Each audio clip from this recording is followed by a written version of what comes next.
Hey, welcome to the Explainer. Today, we are getting right under the hood to really decode the language of engine power. Right? You hear these words thrown around all the time: horsepower, displacement, compression. But what do they actually mean? They're all part of the story of how an engine makes power. And today, we're going to get fluent in that language.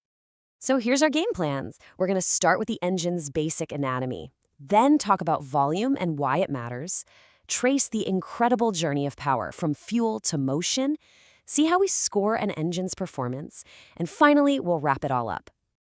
Okay, first things first, before we can understand power, we have to understand the space where it's all born, the engine cylinder. You can think of this as our stage.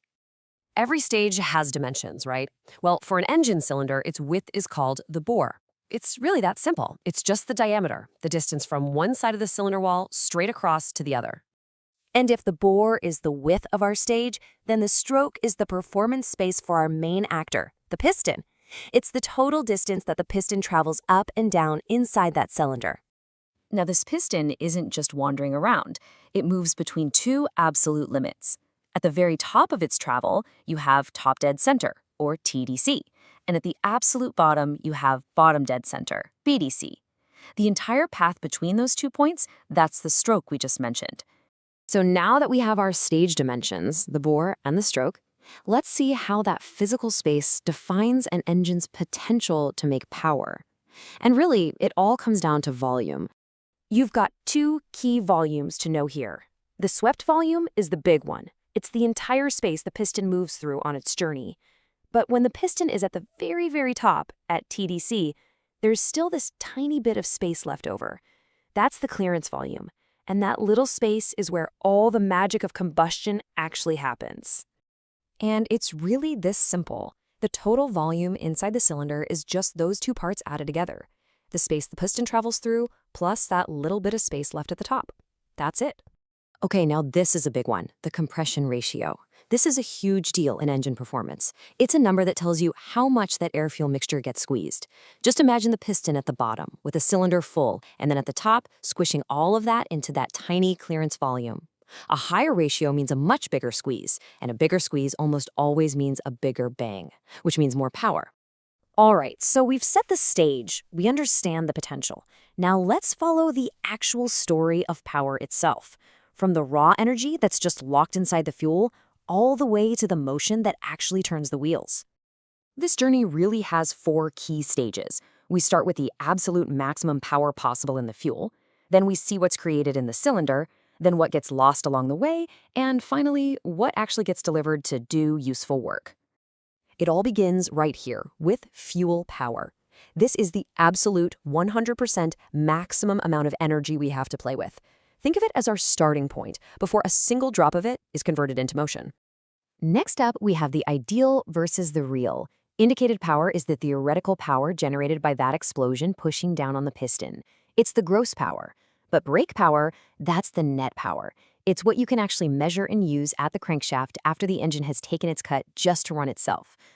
And what's really cool here is that you can see the math behind that relationship. Brake power is what we get out. But notice how friction power is just the difference between the power we indicate and the power we can actually use. So where does that missing power go? Well, that missing power is friction power. And it's basically the cost of doing business. It's all the energy the engine uses up just to overcome its own internal friction. To pump oil, spin belts, and just move all of its own heavy parts. This is the power that gets created, but never actually makes it out of the engine. So how do we actually grade an engine's ability to turn fuel into motion? How do we know if it's doing a good job? Well, we basically give it a report card. And we use 3 main grades or subjects on this report card. Mechanical efficiency tells us how well it delivers the power it makes. Thermal efficiency is about how well it uses the fuel's heat. And volumetric efficiency, well, that tells us how well it breathes. Now this slide shows us exactly what mechanical efficiency is. It's really just a simple, elegant ratio. It asks the question, how much of the power created inside the cylinder, that indicated power, actually makes it to the output shaft as useful brake power? It's a direct measure of how much power was lost to all that friction we were just talking about. For a pretty typical internal combustion engine, that number is only around 80 to 90%. Now that sounds pretty good, right? a B or an A. But think about it. That means a solid 10 to 20% of the power from combustion is just gone. It's used up just to keep the engine itself moving. And the last metric here is volumetric efficiency. You can kind of think of an engine as a big air pump. To make power, it has to breathe in that air-fuel mixture. This metric simply measures how good it is at doing that.